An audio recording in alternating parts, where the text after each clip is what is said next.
السلام عليكم ورحمة الله وبركاته. مرحبا بكم في فيديو جديد. كالعادة قبل ما نشاهد آخر أخبار يوسف عطال ومع ناديه نيس الفرنسي، عليك الاشتراك في القناة وتفعيل الجرس لوصول كل جديد القناة، وما تنساش أيضا بالضغط على زر لايك إذا أعجبك الفيديو. لقد كشف معلق مجمع قنوات بأن سبور القطرية حفيظ الدراجي مستجدات جديدة بخصوص قضية يوسف عطال مع فريقه نيس الفرنسي، حيث قامت إدارة نادي نيس الفرنسي مؤخرا بمقاضاة يوسف عطال بعد دعمه القضية الفلسطينية عبر ستوري انستغرام خاص بيوسف عطال. وعلى حسب ما صرح به حفيظ الدراجي، فإن يوسف عطال لن يواصل مشواره الكروي مع نادي نيس الفرنسي.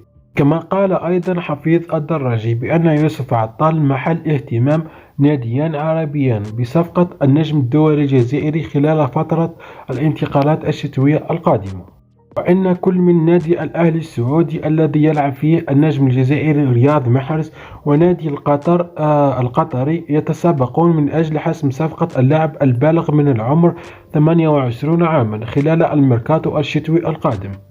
وللجدير بالذكر أن القيمة السوقية للمدافع محارب الصحراء يوسف عطال تقدر ب7 مليون يورو، وأن يوسف عطال ابن مدينة تيزووزو يشعر بالإهانة في فرنسا. لهذا السبب من المتوقع أن يغادر الدور الفرنسي نحو الدور الروشن السعودي أو الدور القطري خلال فترة الانتقالات الشتوية القادمة.